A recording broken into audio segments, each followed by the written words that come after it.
Hi, welcome to Wings for Life International. My name is Ann Edenfield-Sweet. I'm the Executive Director and the founder of Wings for Life. And I am so excited to have Sean Cowgill with us tonight. He actually does a national podcast, and I was invited to be on his podcast. That's how I found out about him.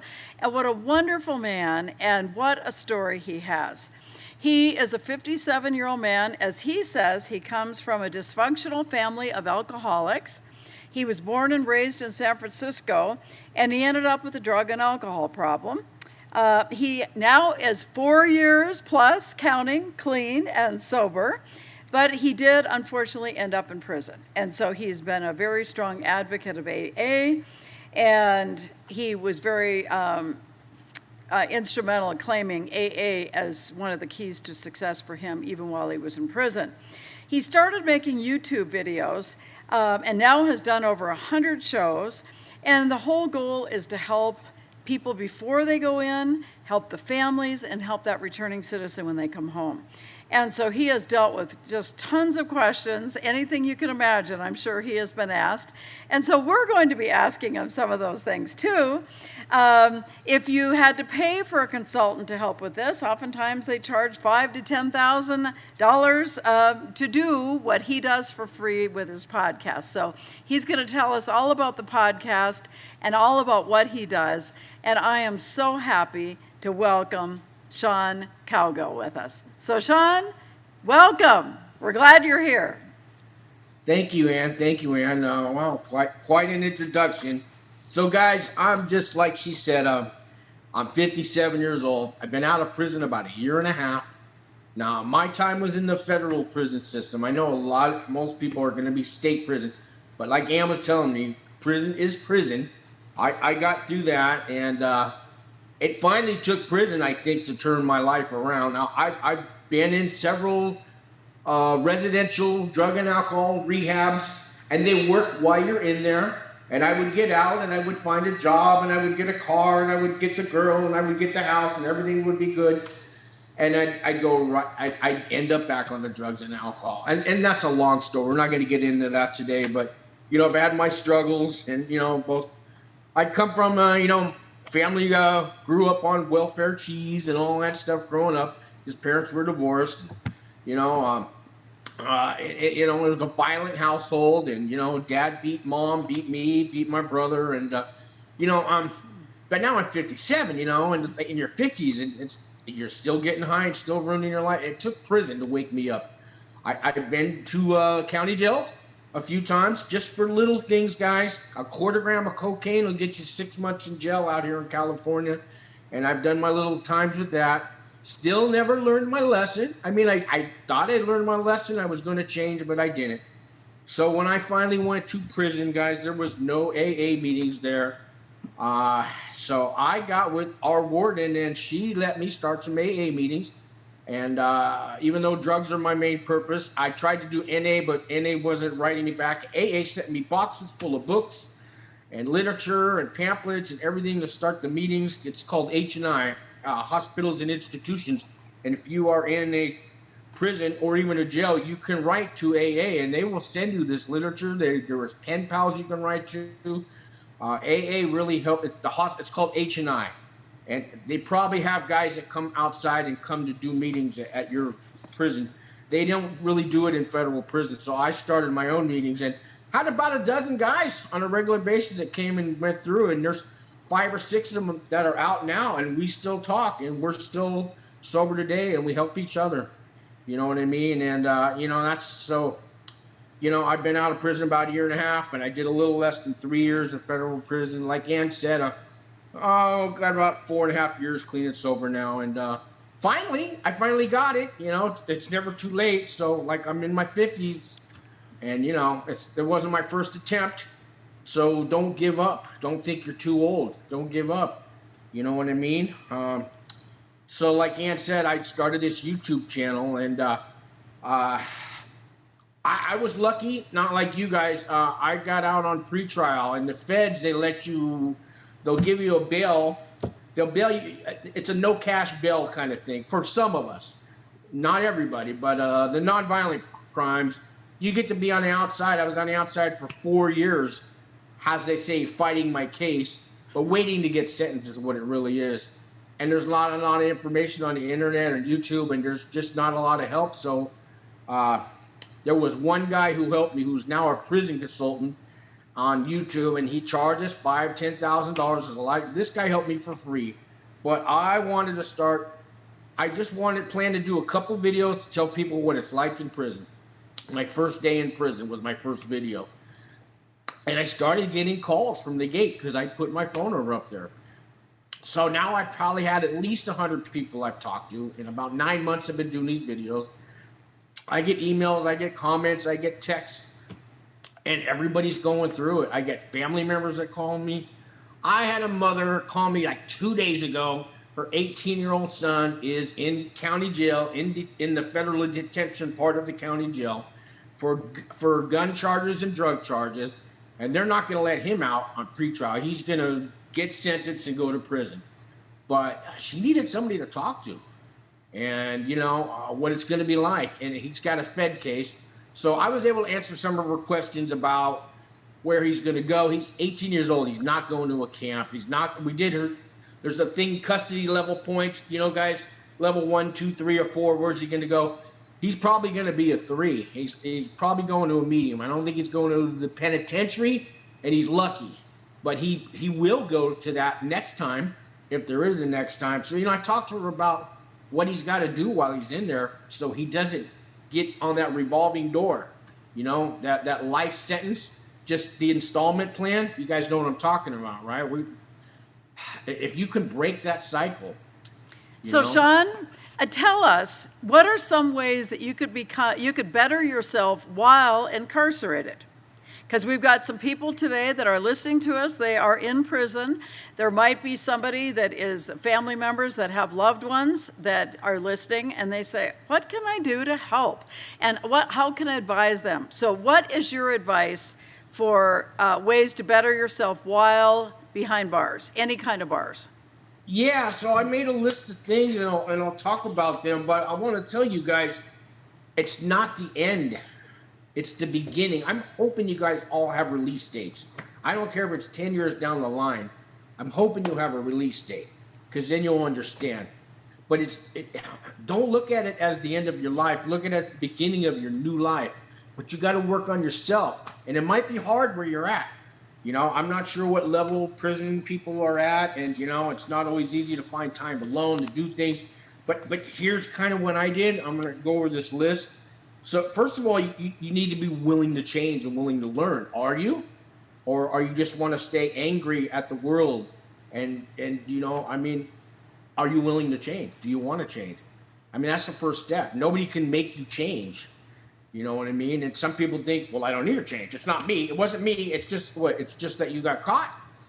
Is that what it is? Because a lot of people think it's the laws that Hello, Ann. I lost you. I think we lost. No, I'm here. I just thought people might want to just look at you, Sean. Oh, boy. Listeners, we are doing this by Zoom because he's in California and we're in New Mexico. That's the beauty of Zoom. So if I need to ask you a question or something, I will bring my face back up. But otherwise, okay. Sean, I'm going to let you talk. You're doing a great job. So here's the thing. Like, let's say, okay, maybe you're there because you got caught. Let's say you, how much time do you think you would spend in prison for every crime you committed? The ones you didn't get caught for. How much time do you think you would get? Look at it like that. Look at it like, I know I've driven drunk at least 500 times. At least 500 times. I don't know how many times I've bought drugs. I've sold drugs. I've never got caught. I should be doing 500-year sentence for all the crimes I did, but I didn't get caught for them all. So try to look at it like that. Now, do you want to change? Besides that, so the first thing I signed up for as many programs, classes, anything I could get my hands on. We had some night classes, Monday through Friday. There'd be like an hour class you could go to. There was programs like mindfulness, anger management, parenting. I don't even have kids, but I took parenting classes. I took Spanish. I took history. I took financing classes, GED, even though I didn't need it. I took it again because I wanted to get, I got to retrain my brain. You know what I mean? I went to church services. I tried, I think we had 12 different services. I mean, there was Buddhism, there was Wiccan, there was Baptist, there was Mormons, there was Catholics, there was, Lutheran. Even the Native Americans had a sweat lodge I got to go to once. I went to these services 2 or 3 times. I tried each one out, anything I could do to be around positive people. Another thing, hang out at the law library. If you guys have a law library section there where guys hang out, I mean, go where the people are that are using their mind and are trying to do something. I mean, these are things I did. So here's another thing that's very helpful, and I use this in AA, and I got an AA sponsor, guys, and I call them up all the time, and when I'm feeling depressed or life's not fair, and I got to complain, he tells me to make a grateful list, and this is what I did while I was in prison. I did this once a week. I took a piece of paper and I make a list of 10 things I'm grateful for. This could be I'm not locked up in the shoe, my clothes are clean today, I got shampoo, nobody shanked me today. You know what I mean? I got a shot of coffee for the morning. I'm alive. Maybe I got family members that let me write to them. I mean, a list of 10 things you're grateful for. They could be little things, and I know you're in prison, and it's like, what could you be grateful for in prison? You think of them. Think of the things. You got blankets on your bed? You got a pillow? Do you got some commissary? I mean, you know what I mean? It's whatever you could think of. That's you write down 10 things, and if you do this once a week, you're actually going to build your self-worth. It's these things work. Another thing, exercise every day. I don't know if you guys get out to the yard, to the track. In the feds, I was at a camp, and we had all kinds of places to walk around in the outside, but I know in a lot of state prisons it's only about the yard time and all that, but if they let you walk the track, exercise, this is probably things you guys do anyways, and your push-ups and your sit-ups and your burpees and all that stuff, but do that and exercise your mind as well. Try to meditate, try to exercise your mind as best you can. Another thing I did, I had the luxury of bringing in a list of people. I had time to prepare to go to prison, so I had a list of family members that were willing to let me write to them. I wrote 20 letters a month, but if you could find 5 people to write to a month, if you have family, that's great. Write to the little kids in the family. I wrote to some drug counselors from those rehabs I was in. I called them out. I got their addresses. I had people in AA that I wrote to, and I got these AA pen pals when I was in there. I wrote to them. That one guy with the YouTube channel, his name was RDAP Dan, and he's got a YouTube channel, and I wrote letters to him, and he wrote letters back to me, and you know what I mean? I found 20 different people to write letters to, and I kept a list, and I'd check it off every month, and I'd have the 20 letters. And not everybody wrote me back all the time. Some people took 6 months until they wrote me back, but they did write me back. I got 3 cousins and an aunt who wrote me back. I had a father who wrote me back, who died while I was in prison, the alcoholic father, but I was able to come to terms with that, so to speak. And my mother died about 20 years ago, but I still found people to write to. And if you guys don't have anybody to write to me, and my information will be on there, and I will write you back. Then at least, I was talking about exercise your mind, so at least once a week, find a newspaper to read, find a law book to read. Even if you don't care about the law, you want to exercise your mind. An educational book, a book on history, a religious book, a Bible, a Torah, the Quran. I read all those books in there. You know what I mean? You want to exercise just knowledge. Seek knowledge and seek spirituality. I mean, here's another thing. Once a week, do something kind for a person for no reason at all. Have you ever heard of integrity? It's doing the right thing when nobody's listening. I mean, when nobody's looking or when nobody's listening. So maybe you got an inmate that's got no money on his books, never has commissary. hand them a soup, give them a shot of coffee. For no reason at all. Don't expect anything back, just to do a kind act. Try to do a kind act for somebody once a week. Do it. It builds your integrity. It builds your self-worth. And the last thing I got here is when a new guy comes into the prison, find one of these new guys and reach out to them. You know what I mean? And maybe show them around and, you know, show them the ropes, take them under your wings for no reason at all. Just be a friend to a new guy. I mean, pick the right one, the one that you think, you know, you can handle, if they'll let you even. But remember what it's like your first day of prison.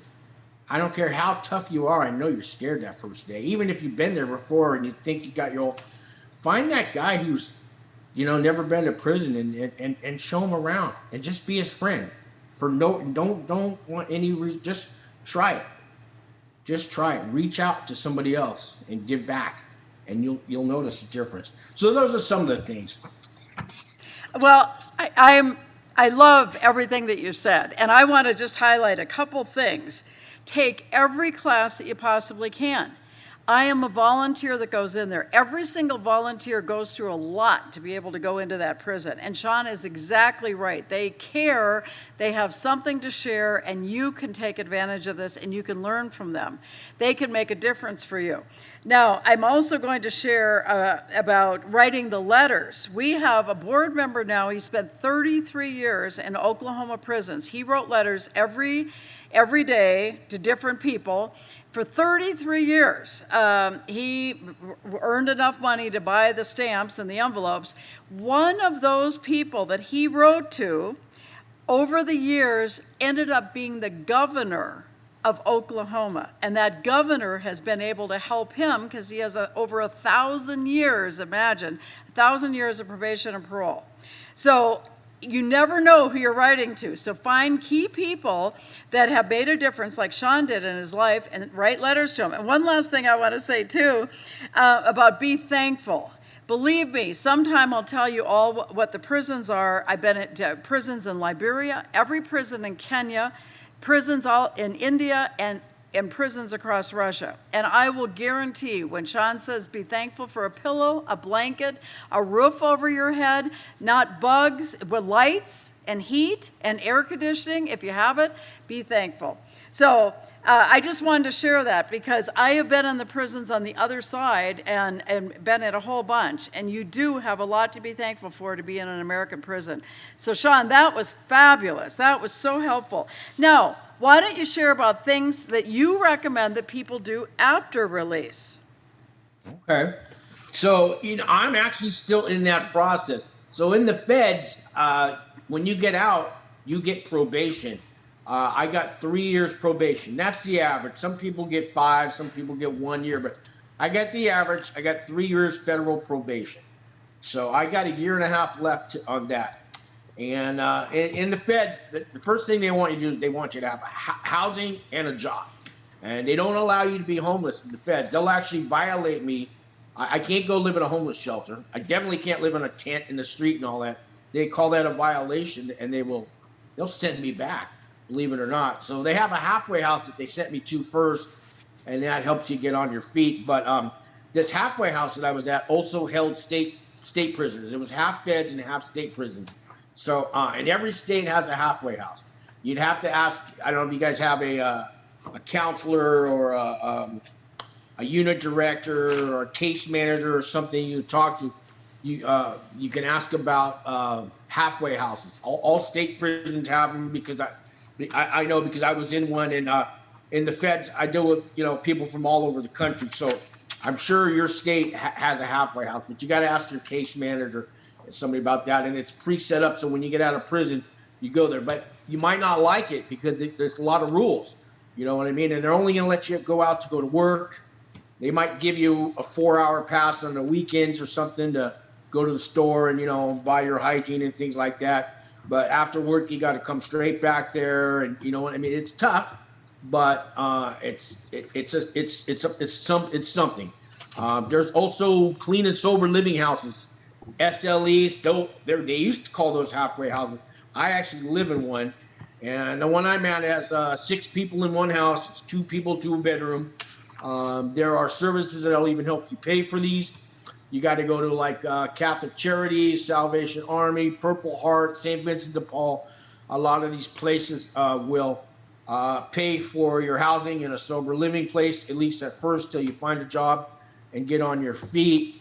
And so you may want to, like I went to the halfway house, and from there I found these services, and then I got into the sober living place. And I mean, there's rules here. There's no drinking. There's no alcohol. There's a curfew, but I can go on the weekends, and I can even have guests over in the living room. And but they do, if they think I'm under the influence, they're gonna give me that cup, and I'm still peeing in that cup, guys. I've been peeing in that cup for like 10 years because I was on pre-trial for 4 years, 3 years in prison, and a year and a half on probation. I can't wait till I'm not peeing in that cup, guys. But that's the story of my life. So you got to make sure that cup's a clean cup. And that's one thing you definitely want to do after release. I know even on parole, they're going to have you peeing in that cup. That's the way it is. But your housing. So housing, very important. And then you want to use resources like the Department of Vocational Rehab, DVR, or vocational rehab. It's called different things in different states. They'll pay for you to go to school, like truck driving school or carpenters union, electricians union, stuff like that. They'll pay for that. They'll pay for your tools. They'll pay for your transportation to get there. They'll help you buy a car if needed, or at least give you a bus pass to get to these jobs if you want to learn a trade. There's, like I said, St. Vincent de Paul, Purple Heart, Catholic Charities, your human resource agencies, and they're out there. There's a website called fairshake.net. I know you guys don't have internet, but there are websites you can go to. There are re-entry resource websites that list all kinds of organizations, nonprofits that you want to reach out to, and use that and use that to help get you started. You know what I mean? And then there's also employment agencies. There's temp like Manpower. There's a bunch of them. When you get out, there's a thing called the internet. I don't know how long you've been locked up for, but these websites, you want to go. There's apps that you can download on your cell phone. They've got apps that'll have for day workers that'll tell you want to go clean a house, you want to go walk some dogs, you want to go work in this warehouse, and we'll pay you $20 an hour. They have these day jobs that come on your phone, and you can take the job or leave the job. And there's ways to find work out there, even if you're a felon.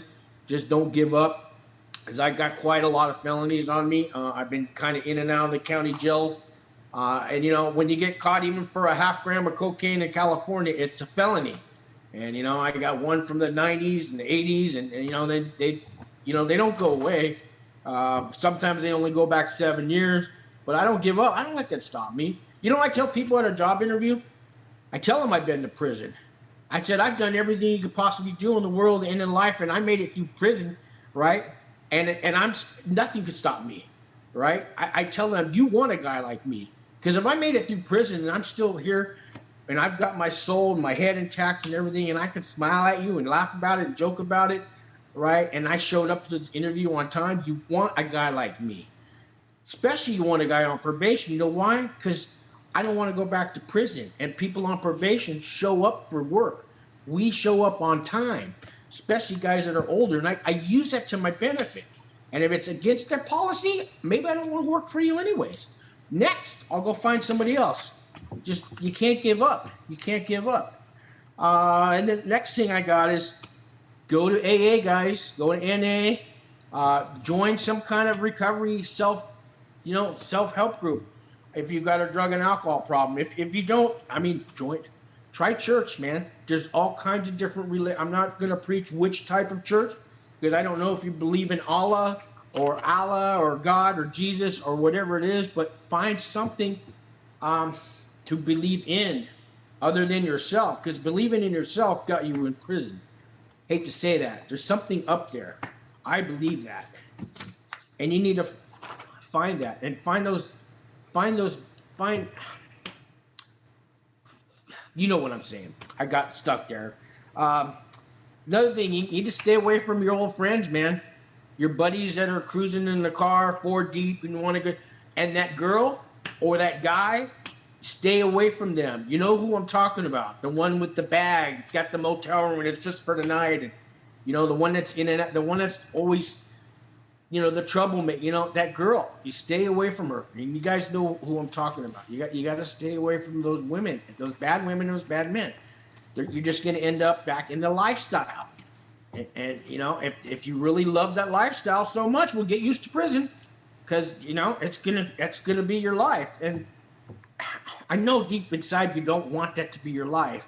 You may tell everybody around you that, you know, this is your family here in prison. I know you don't really mean that. Nobody really wants to be in prison. Nobody wants to go there, and you don't have to come back. You know, but you got to give up those old people, find new friends. This is what, you know, you only live life once. You know what I mean? How'd you like to get to the end of your life and say, well, if I only tried that, if I only, maybe I should have. Well, maybe those maybe I should have, you could actually do now. You don't have to ever look back in your life. You can look forward. And the last thing I'm going to ask you guys to do is to volunteer at food banks, volunteer at homeless shelters and churches, senior centers, after-school programs, nonprofits. Go volunteer for Wings for Life, and always need somebody to sweep and mop and all that stuff. Whatever it is, you know, if it's emptying the trash, I mean, and maybe you even get a better job volunteering, but go feed the homeless. You know, go give back. And this is how you network. This is how you actually find jobs.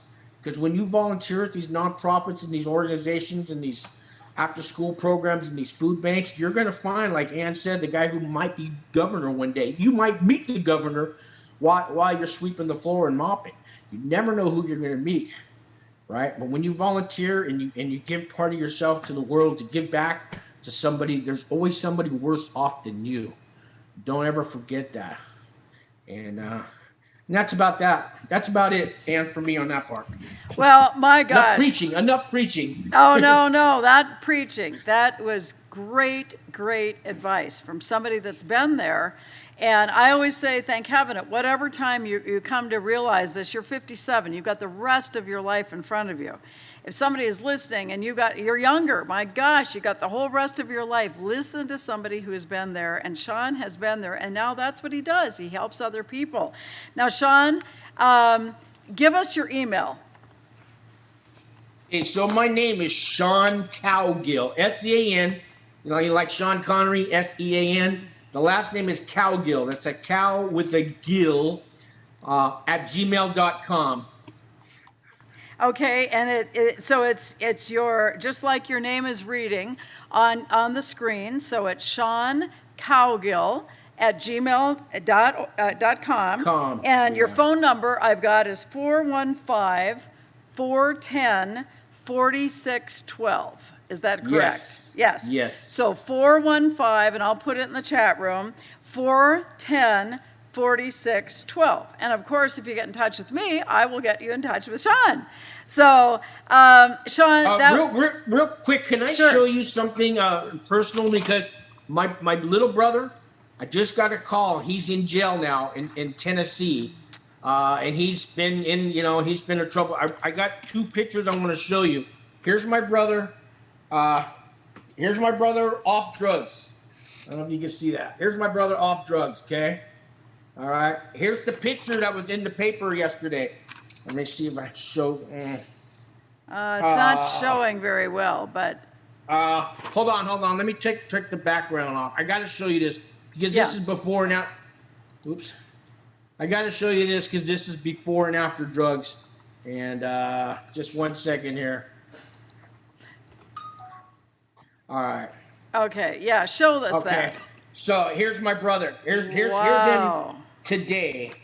Here's him 5 years ago. 5 years ago, guys, clean and sober. He was getting his life together. He got his job back with the electrical union. And 5 years later, guys, he's got Paris police officer remains in the hospital. He's got assault on a police officer, guys. They got him on drug paraphernalia, resisting arrest, public disorderly. He was locked up in a motel for a month, and they wanted him out. And anyways, guys, so and I'm trying to help him. He says he wants a drug program. He wants to change, but he's desperate right now. I think he's going to go to prison. He's never been to prison. Now I get to help my little brother. So I just want you to see what drugs could do to you guys. So, I just wanted to share that with you. I'm trying to help out my little brother, but I mean, he says he's scared. He finally, he knocked the taser out of a police officer's hand and took it back and threw it at him. And it's not going to be good. He's going to go to prison. And we don't want anybody else going to prison. And that's what you do now, Sean. You've lived that life, and now you're helping somebody else. Yeah. And for those of you that are listening, you've lived whatever life it is, but we can all help somebody else. And through Wings, there always is a way, and not just sweeping the floor and those kinds of things. And good news, we're going to be back in person in September, but we're going to continue the Zoom calls. So we will continue all of this. I'm going to read our closing story. And then we're going to go directly, for those of you that are in our Zoom audience, into breakout rooms, and then you'll be able to ask your questions of Sean. If you're on Facebook and YouTube, after the story, that will be the end of our meeting tonight. Next week, we are going to hear from another returning citizen. And this man volunteers in our office. He is using his financial expertise to talk about how he strayed and ended up going to prison, and then how he's being wise with his money now. So I sure hope you'll be joining us next week, too. But now I'm going to read a story. Oh, go ahead, Sean. I was going to say next week. Now, we were friends. We went to the same prison together, and that's how I met you, Ann. Actually, that's exactly right. You and Tom were friends together. He's one of the good guys that I found in prison. Yeah, he's a great guy, and he is a wonderful man, and he is giving back, and now he's going to teach all of us some of the things, just like Sean has, of the things that he's learned. This is a story about famous people who overcame major failures. Now, none of these people went to prison. But I'm going to tell you who they are. I was going to have you guess, but I'm going to tell you because I want you to hear these words. Walt Disney said this: "All the adversity I've had in my life, all my troubles and my obstacles have strengthened me. You may not realize it when it happens, but a kick in the teeth may be the best thing in the world for you." And he didn't say "and going to prison," but I've heard literally thousands of people saying going to prison saved his life. So here's something about Walt Disney. The man behind The Happiest Place on Earth was fired by the editor of a newspaper because he, in quotes, lacked imagination and had no good ideas. He then started a number of businesses that failed and ended with bankruptcy. But that didn't stop him from bringing life to one of the most beloved animated characters, Mickey Mouse, and becoming the recipient of 22. I don't know what that 22 is. I'm just reading that right now. But being the founder of Disney World and Disneyland and Disney in Paris. That's one story. Now, here's another one. Steve Jobs. Quote, "If I try my best and fail, well, I've tried my best." Dropping out of college and quitting his first job to find himself didn't inhibit the Apple mastermind from becoming wildly successful. Even along the path to success, he was unceremoniously forced to leave the company that he had started. Upon his return years later, he brought with him innovation and drive that made Apple the world's most iconic and successful technology brands. Steve Jobs. Now, the last story is about Abraham Lincoln. This is a quote from Abraham Lincoln. "My great concern is not whether you have failed, but whether you are content with your failure." Very challenging thought there. President Abraham Lincoln saw his share of failure and defeat in his lifetime before becoming one of our nation's greatest leaders. 30 years prior to winning the presidential election, he lost his job, he failed at a business, had a nervous breakdown and lost 8 elections, but instead of giving in to failure, he persisted to become the 16th president of the United States of America. Now, Sean had a path that some of you listening have had the prison route. He is a very successful podcaster, and I know he's doing well in life today, and I know you're going to help that younger brother and just hundreds of thousands of others, millions perhaps. And think of Walt Disney, Steve Jobs, Abraham Lincoln. All of us can accomplish something if we put our mind to it. So just because you've been incarcerated, you're a returning citizen, or have somebody, a loved one incarcerated, that has no way defining who you are, and we want you to become the person that God intended you to be.